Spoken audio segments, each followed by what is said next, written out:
In Health Matters today, we are talking about organ donation. April is National Donate Life Month, after all. But before we hear from our guest in the studio, we want to open our WSAZ vault. She was actually a hometown hero a couple of years ago while waiting on the transplant list. But she didn't let a health problem like that keep her from helping others. Here's a look back at Brandy Barkey Sweeney's story from January of 2015. 6 to 9. There she goes again. Every Christmas season, Brandy Barkey Sweeney is Santa's biggest helper in Mason County.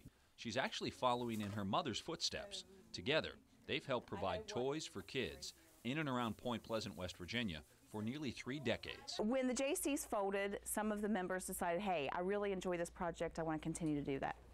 So my parents, along with several of the others, continued, and so I grew up doing this. All of this holiday kindness is definitely worthy of a pat on the back for a job well done. But there's actually much more to this story, and much more to the story behind Brandy. Oh, those are cute. That's not a fashion faux pas fanny pack you see Brandy carting around. It's a battery pack to her medical lifeline. This heart made of gold, this heart that beats for so many others, is now beating on borrowed time. When I read on Facebook the day that it's a day Deanna Stewart would rather forget. That she was going to need a transplant, my heart just broke for her. A few months ago, right after the birth of her 3rd child, Brandy was diagnosed with peripartum cardiomyopathy, a rare and incurable heart failure that occurs during pregnancy or shortly after delivery. Brandy was immediately flown to the University of Pittsburgh Medical Center, where they surgically installed an emergency heart pump. She spent weeks there with her husband, Brandon, missing work by her side.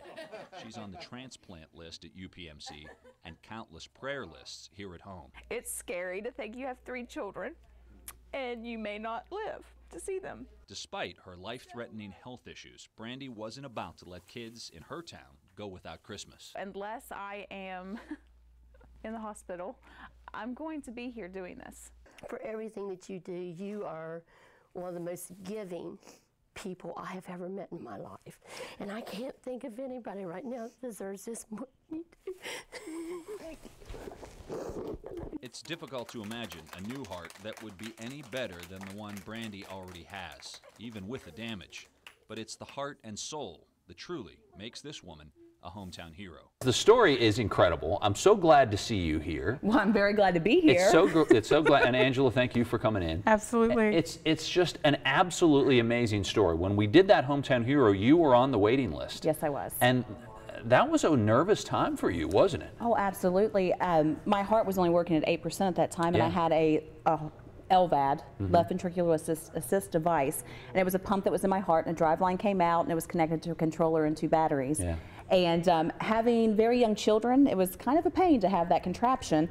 And so I just wondered, am I going to get this call? How long am I going to be on this? Is it going to be the perfect heart? Okay, so it's working at 8% at the time. Yes. And yet, you know, not to go back, but to the story that we aired was, and the reason why you were hometown hero was, oh yeah, she's raising her kids. She only has 8%, working on 8%. And the reason why, another reason why she's a hometown hero is the fact that you were in charge of the entire collection of toys for this big giant Secret Santa toy giveaway kind of thing for kids who were underprivileged and didn't have a chance to maybe see Santa's results. And you were Santa Claus for so many kids, and you did this on that 8%. Yes, because I said as long as I still had air in my lungs, I remember you saying that. Yeah, I was still going to continue to do the Mason County Toys for Kids. It was amazing, and we've known Brandy for a long time. You used to come into the studio. Yes. Remember coming in here? Yes, because I came for the MDA telethon. Yes. Yep. And she would come. That's the kind of person she is. She's been coming to WSAZ to help out and to volunteer on things like that, and now.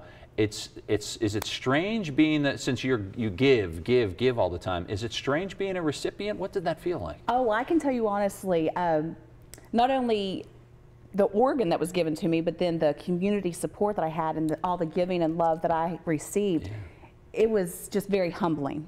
Because like you said, I was used to giving to others.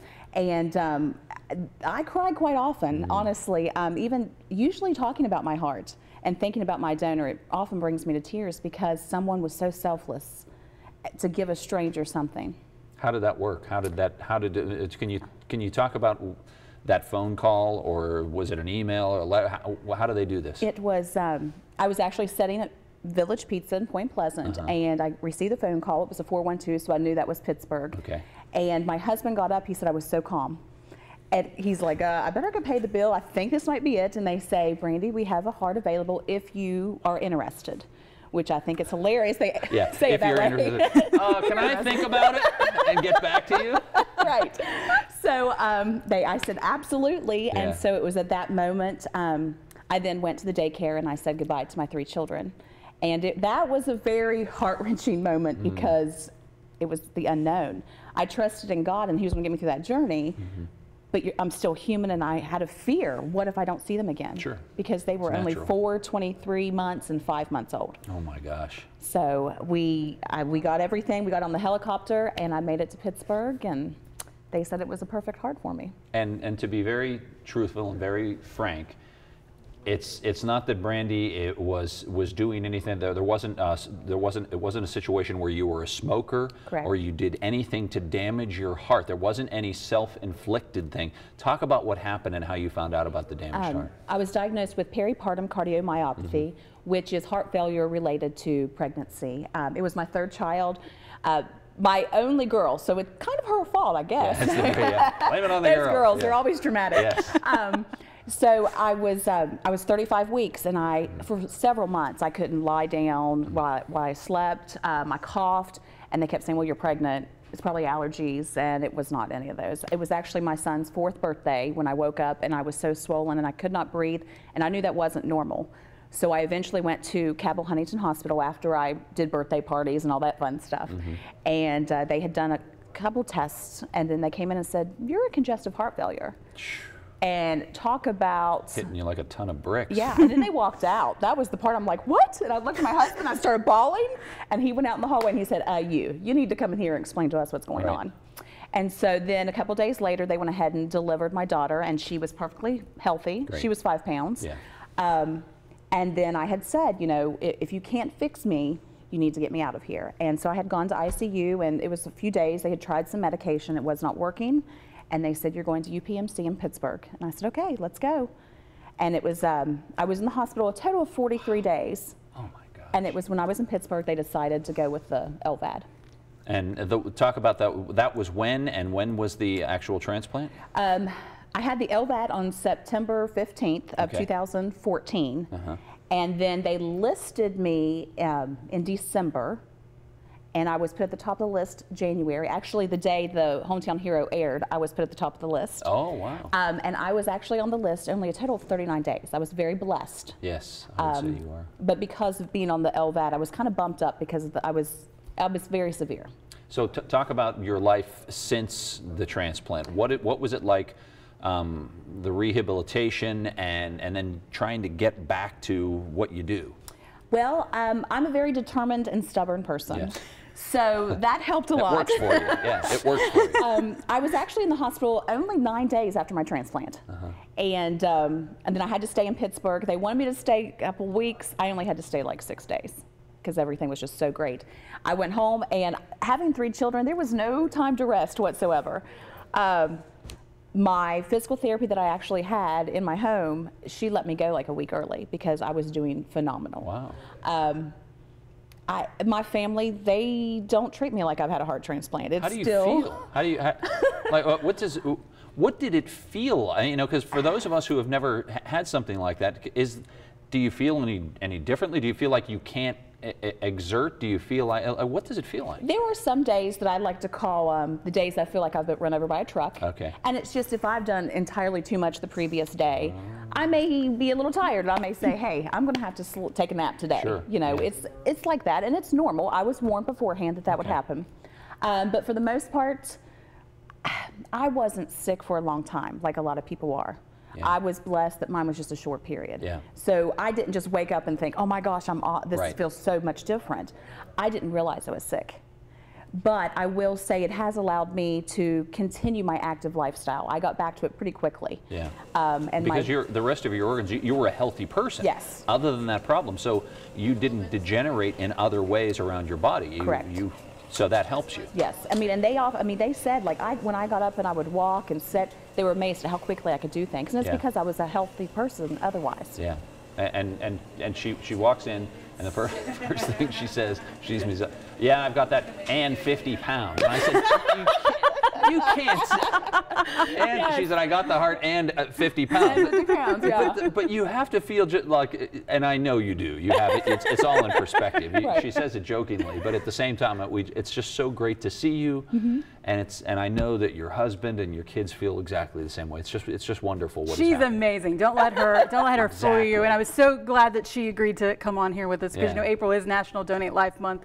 And at St. Mary's we do so many events, and every time we raise our Donate Life Month flag, I think of Brandy and I think of her 3 kids. And if someone had not given that gift, that she wouldn't be sitting right here with us now. I mean, we've known each other for a longer than we're going to admit on the air.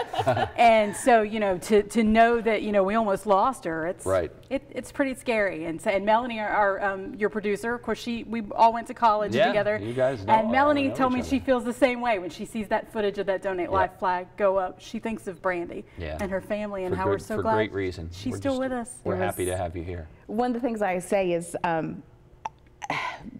my mortality was questioned. And I actually wrote notes to my children for each child for their graduation and their weddings. Boy, that's something else. And so now I thank God for my donor because my kids don't have to see those now. Right. Unless they really want to. They're still in the fire safe. Unless they really want to.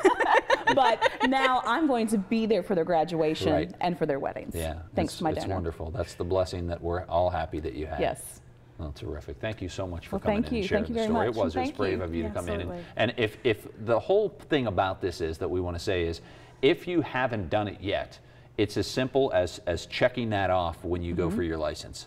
And you can save a life. So get that little organ donation symbol on your driver's license. It's worth it. And this is proof right here.